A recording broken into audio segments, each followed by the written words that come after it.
Hello everyone, my name is Vivek Sharma and in this video we will be discussing about four major articles. In the first article we will be talking about transgender person, second article में demographic dividend के बारे में बात करेंगे, third article में child mortality के बारे में and last में national symbols के बारे में we will be discussing. Now in the first article you have to understand one thing.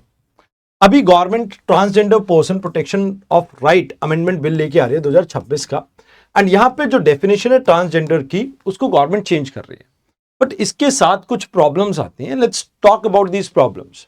तो सबसे पहले रीडिफाइन जो कर रहे हैं वो कल्चरल बेसिस पे कर रहे हैं. जैसे किन्नर और हिजड़े जो होते हैं वो हमारे कल्चर में रिकॉग्नाइज्ड हैं तो उसके ऊपर ज़्यादा फोकस है. बट क्रिटिक्स कहते हैं कि ये नैरो स्कोप है, कहीं ना कहीं बाकी जो आपके अलग जो ट्रांसजेंडर्स की वैरायटीज है आप उनको कहीं ना कहीं इग्नोर कर दोगे.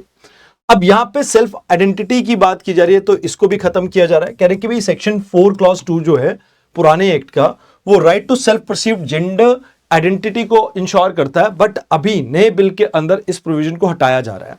देन अथॉरिटीज की बात की जाए तो कहीं ना कहीं जो आप कह सकते हो कि राइट टू डिग्निटी यहां पर मिला हुआ था उसके ऊपर भी एक डायरेक्ट स्ट्राइक है क्योंकि मेडिकल बोर्ड यहां पे सर्टिफिकेशन प्रोसेस को आपका लीड करेगा एंड मेडिकल बोर्ड को हेड करेंगे चीफ मेडिकल ऑफिसर और वो एग्जामिन करके डिसाइड करेंगे कि भी सर्टिफिकेट देना है कि नहीं. तो कहीं ना कहीं वो जो लाइक सुप्रीम कोर्ट की वर्डिक्ट थी उसको पूरी तरह से रिवर्स कर दिया गया यहां पे. मोर ओवर यहां पे जो रिवाइज सर्टिफिकेट की भी बात की जा रही है तो कहते हैं कि भाई यहां पर बिल मैंडेट करता है कि सेक्स रीअसाइनमेंट सर्जरी के बाद ही आपको यह इशू होगा. तो कहा जाता है कि भाई देखो आर्टिकल 21 जो आपका फ्रीडम राइट टू डिग्निटी की बात करता है इसका वायलेशन है सीधा सीधा. जो सुप्रीम कोर्ट की यहाँ पे गाइडलाइंस आई थी कि भाई आपको मैंडेटरी नहीं करना है मेडिकल प्रोसीजर को तो उसको भी यहाँ पर सीधा सीधा वायलेट किया गया. And more over exclusionary language का जो इस्तेमाल किया गया है बायोलॉजिकल रीजन और जो कंजाइटल वेरिएशन को लेके वो भी कहीं ना कहीं कुछ कंसर्न यहाँ पे रेज किए गए. अब कहते हैं कि भाई गवर्नमेंट का कहना है कि भाई उन्होंने वेग टर्म्स को यहां से हटाया है एंड एडमिनिस्ट्रेटिवली पिछला जो एक्ट था वो वाइबल नहीं था, अब इसे वाइबल बनाया गया. तो एक्चुअल में ये जो केस था ये आपका नालसा जजमेंट केस के नाम से जाना जाता है. अब नालसा क्या है? एक्चुअल में ये एपेक्स स्टैट्यूटरी बॉडी है जो वीकर सेक्शन को इंश्योर करती है कि उनको जस्टिस मिले एंड जिनको जस्टिस की सर्विसेज नहीं मिल पा रही because of their economic disadvantage या डिसेबिलिटी की वजह से उनको ये सपोर्ट करता है. तो कॉन्स्टिट्यूशनल मैंडेट जो आर्टिकल 39 क्लॉज ए में गिवन है एंड इवन आर्टिकल 14 में राइट टू इक्वालिटी की बात की गई है एंड आर्टिकल 21 में राइट टू लाइफ की बात की गई है, ये इसको इंश्योर करता है.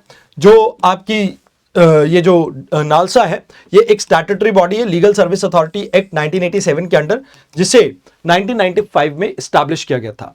अब नालसा को जो चेयर करते हैं that is chief justice of India. Executive chairperson इसके सर्विंग या रिटायर्ड सुप्रीम कोर्ट जज हो सकते हैं. पैट्रन इन चीफ की बात की जाए स्टेट की तो स्टेट में chief justice of high court रहते हैं एंड डिस्ट्रिक्ट में आपके चेयरमैन रहते हैं डिस्ट्रिक्ट जज. तो ये आपको याद रखना है. ये लोक अदालत भी आपकी कंडक्ट करते हैं, विक्टिम्स को कहीं ना कहीं कंपनसेट करवाने का काम भी करते हैं, लीगल लिटरेसी को फैलाने का काम करते हैं and free legal aid provide करते हैं. चाहे एडवोकेट की बात हो, कोर्ट फी के पे करने की बात हो, इवन असिस्ट करने की बात हो. तो ये जो आर्टिकल है इसमें इतनी ही चीजें इंपॉर्टेंट थी. Let's talk about the next article. अभी फिलहाल के लिए ये कहा जा रहा है एक रिपोर्ट पब्लिश हुई अनरिवीलिंग इंडियाज डेमोग्राफिक फ्यूचर. तो ये कहा जा रहा है कि भाई इंडिया आने वाले समय में एक स्टीडी एजिंग के साथ साथ बैलेंस्ड डेमोग्राफिक स्ट्रक्चर को देखेगा. तो ये रिपोर्ट किसने पब्लिश की है? International institute of migration and development के द्वारा. तो इसमें यह कहा गया कि भाई देखो सबसे पहले तो आप ये समझो डेमोग्राफिक डिविडेंड होता क्या है. 15 से लेके 59 ईयर की एज ग्रुप में जो भी लोग होते हैं उसे डेमोग्राफिक डिविडेंड कहा जाता है जब इनका नंबर आपकी बाकी पॉपुलेशन से ज्यादा हो. तो मतलब जब शेयर आपकी वर्किंग एज पॉपुलेशन का इंक्रीज करता है तो इसे क्या कह देते हैं आप डेमोग्राफिक डिविडेंड कह देते हैं. अब इससे लेबर सप्लाई इंक्रीज होते हैं जिससे प्रोडक्टिविटी बूस्ट होगी. मोर ओवर इससे सेविंग इंक्रीज होते हैं बिकॉज जो यंग पर्सन है वो सेविंग के अंदर ज्यादा इन्वेस्ट करते हैं जिससे कैपिटल अवेलेबिलिटी इंक्रीज होगी जिससे जीडीपी ग्रो करेगी. ह्यूमन कैपिटल भी आपके पास ज्यादा होगा, कम बच्चे होंगे, जो पेरेंट्स हैं वो उनके एजुकेशन हेल्थ के ऊपर इन्वेस्ट कर पाएंगे. मोर ओवर इकोनॉमिक ग्रोथ आपका और ज्यादा बेस्ट होगा क्योंकि लोगों की वेजेस आपकी इंक्रीज करेंगी. तो कहते हैं कि भाई देखो अगर आप डेमोग्राफी को देखें तो ये जो आपका पिरामिड है ये स्लो ग्रोथ को रिप्रेजेंट करता है, ये नो ग्रोथ को रिप्रेजेंट करता है और ये रैपिड ग्रोथ को रिप्रेजेंट करता है. इंडिया में पहले ऐसा स्ट्रक्चर देखने को मिल रहा था, अब धीरे धीरे इसमें ये चेंजेस होने लगे हैं. तो कहते हैं सबसे पहली बात तो ये है कि इंडिया की पॉपुलेशन हम प्रोजेक्ट कर रहे हैं कि लगभग 160 करोड़ के आसपास होगी, और यहां पे स्लोली आप ये कह सकते हो कि ये आपकी डिक्लाइन करना स्टार्ट करेगी। मतलब अभी एज जो है आपके जो लोगों की अर्बन एरियाज में भी इंक्रीज करेगी, मतलब अर्बन एरियाज में भी पॉपुलेशन ग्रो करेगी एंड एजिंग स्टार्ट होगी पॉपुलेशन की। अब इसे कहा जाता है ग्रेइंग ऑफ आपकी डेमोग्राफिक डिविडेंड। अब ग्रेइंग क्या होता है? जहां पे 60 साल की प्लस की उम्र के लोग ज्यादा हो जाए। तो कहते हैं यहां पर 130 मिलियन के आसपास आपको देखने को मिल रहा है, जो कि 300 मिलियन के आसपास पहुंच जाएंगे आने वाले समय में। एंड यहां पर जो आपके मीडियम एज के, जैसे मीडियम एज क्या होती है कि एवरेज एज लेते हैं कि क्या चल रही है सोसाइटी की, ये आपकी 28 से बढ़ के 40 हो जाएगी। एंड यहां पे हमारे लिए आने वाले समय में चैलेंज ये रहेंगे कि हमें हेल्थ का बजट अपना इंक्रीज करना पड़ेगा, क्योंकि जो हेल्थ केयर है और सोशल सिक्योरिटी पेंशन फंड है, इनके ऊपर प्रेशर इंक्रीज होगा। तो कहते हैं देखो अभी आने वाले समय में इंडिया के पास क्या क्या चेंजेस देखने को मिलेंगे। जो स्कूल्स है, स्कूल गोइंग पॉपुलेशन आपकी डिक्रीज करेगी, और ये हमने देखा भी है, स्कूल्स का नंबर अब कम होते जा रहे हैं। अनइकोनॉमिक जो स्कूल्स होंगे कहीं ना कहीं उनका क्लोजर होगा, इनरोलमेंट रेट आपको कम देखने को मिलेगा, तो टीचर्स की जॉब के ऊपर भी असर पड़ेगा। बट एडिशनली अगर हम बात करें तो प्राइवेट स्कूल्स के अंदर आपको बच्चे ज्यादा देखने को मिलेंगे, बिकॉज पेरेंट्स की जब इनकम बढ़ेगी तो वो डिमांड करेंगे प्राइवेट स्कूल्स की, एंड इसमें क्वालिटी अच्छी मिलती है, ऐसा इनका एक नोशन रहेगा। तो कहते हैं देखो डेमोग्राफिक डिविडेंड अपना पीक करेगा तब वी आर एक्सपेक्टिंग कि इंडिया अच्छा ग्रो कर जाता है, तो ये डेमोग्राफिक डिविडेंड कहीं ना कहीं हम यूटिलाइज कर पाएंगे। एंड बाय 2041 हमारे पास एक विंडो है, और उसके बाद ये पॉपुलेशन आपकी डिक्लाइन करने लगेगी। तो हमने क्या क्या इनिशिएटिव लिए, जैसे प्रधानमंत्री कौशल विकास योजना, startup India, new education policy, Ayushman Bharat. तो अपने को अभी फोकस करना होगा कैसे हम स्किल डेवलपमेंट को बेटर कर सके, ताकि लोगों की इंप्लॉयबिलिटी को हम इंक्रीज कर सके। मोर ओवर जेंडर डिवाइड को खत्म करना है, because almost 50% of the population if they are not participating in the economy, that can be a challenging part. Additional to this ageing economy यानी सिल्वर इकोनॉमी की बात करें तो how we can use industries और services में elderlies को कहीं ना कहीं फोकस करते हैं हमें डिजाइन करना पड़ेगा। एंड कहीं ना कहीं हमें रेशनलाइजेशन ऑफ रिसोर्सेज करने की जरूरत है, जहां पे वी विल टॉक अबाउट कि डिक्लाइन कर रही है चाइल्ड की पॉपुलेशन। सो डेफिनेटली हमें एग्जिस्टिंग इंफ्रास्ट्रक्चर को उसके अकॉर्डिंगली अलाइन करना होगा। So these are the things that you have to keep in mind. Now let's talk about the next article. Child mortality India में कम हो रही है, जबकि वर्ल्ड में ये स्टेगनेंट या आपकी इंक्रीज हुई है। तो ये एक कहीं ना कहीं इंडिया के लिए खास बात रही है। United nation inter agency group for child mortality estimate के अकॉर्डिंगली इंडिया के अंदर जो चाइल्ड मोर्टेलिटी है दैट इज समवेयर अराउंड, अगर न्यूनेटल की बात की जाए 17 के आसपास है, अंडर 5 की बात की जाए समवेयर अराउंड 27 है। वैसे सस्टेनेबल डेवलपमेंट गोल के अंदर टारगेट है आपका 2030 तक, हम इसे 25 तक लेके आएंगे, जो कि सस्टेनेबल डेवलपमेंट गोल 3.2 के अंडर आता है। अब न्यूनेटल क्या होता है? 28 दिन से पहले अगर बच्चे की डेथ हो जाती है तो न्यूनेटल कहा जाता है। 1000 बच्चों का जो जन्म हुआ है उसमें से 28 दिन कौन कंप्लीट कर पाता है।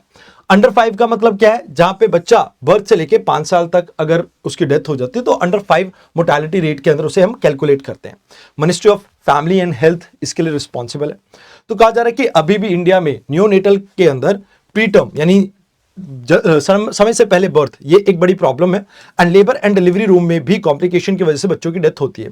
पोस्ट न्यूनेटल फेज के बाद अगर हम बात करें infections like pneumonia, diarrhoea, malaria, ये एक मेजर प्रॉब्लम है, एंड कुछ केसेस में माल नरिशमेंट के कारण भी बच्चों की डेथ होती है। तो कहते हैं कि अभी हमें न्यूनेटल केयर के ऊपर फोकस करना चाहिए। स्पेशल जो न्यूबॉर्न केयर यूनिट्स है इनके ऊपर फोकस करना चाहिए, नीकू के ऊपर। देन एड्रेस करना चाहिए माल नरिशमेंट की प्रॉब्लम जिसको हम हिडन हंगर के तौर पे जानते हैं, एंड जोग्राफिकल इक्विटी के ऊपर हमें फोकस करना चाहिए, जहां पे अलग अलग रीजन्स में आपको हॉस्पिटल्स के नंबर्स कम या ज्यादा देखने को मिलते हैं। तो proper access of health care को यहां पे हमें इंश्योर करना होगा। अभी हार्दिक पांड्या को लेके एक रिसेंट कंट्रोवर्सी देखने को मिली थी। वर्ल्ड कप जीतने के बाद उन्होंने फ्लैग को अपने बॉडी से लगा रखा था, एंड उस समय वो लेट गए शायद, तो जिसकी वजह से ये कंट्रोवर्सी देखने को मिली। तो अभी अगर हम बात करें तो इसी के रिगार्डिंग हम फ्लैग कोड के बारे में बात करेंगे, वंदे मातरम के बारे में बात करेंगे। तो इंडिया का जो ट्राई कलर यानी फ्लैग है वो 3 कलर्स के साथ आता है। सैफ्रन जो स्ट्रेंथ एंड करेज को डिपिक्ट करता है, white colour peace and truth को डिपिक्ट करता है, and green fertility and growth को। अगर बात करें बीच में आपको अशोक चक्र देखने को मिलता है जिसमें नेवी ब्लू कलर है, 24 आपके स्पोक उसमें देखने को मिलते हैं। ये लॉ ऑफ धर्मा का व्हील है। मोर ओवर इसे आपका हमने अडॉप्ट किया था जुलाई 1947 में। तो कॉन्स्टिट्यूंट असेंबली ने इसको अडॉप्ट किया था। इसकी रेशियो रहती है 2:3। Now if we talk about national emblem, तो सारनाथ से आया था। इसमें 4 लाइन से बैक टू बैक है, जिसमें से 3 ही आपके विजिबल है। और उसके अलावा आपको ग्लोपिंग हॉर्स देखने को मिलता है, बुल देखने को मिलता है। इन दोनों को सेपरेट करता है आपका धर्म चक्र। एंड यहां पे सत्यमेव जयते आपका फ्रेज यूज किया जाता है, तो जो कि देवनागरिक आपकी स्क्रिप्ट में लिखा हुआ है। एंड मुंडक उपनिषद से इसको लिया गया है। तो इसके बारे में यूपीएससी ने एक बार ही पूछा था, तो यू मस्ट रिमेंबर दिस। अगर बात की जाए वंदे मातरम की, जनगण मन, वंदे मातरम एंड जनगण मन की, तो जनगण मन जो है आपका रविंद्रनाथ टैगोर जी ने कंपोज किया था। ये पहली बार 1911 में गाया गया था। उसके बाद 24 जनवरी 1940 को 52 सेकंड का इसका पैराग्राफ यहाँ पे रखा गया था। वंदे मातरम की बात की जाए तो बंकिम चंद्र चटर्जी ने इसको कंपोज किया था। अगेन इसके ऊपर क्वेश्चन आने की प्रोबेबिलिटी है।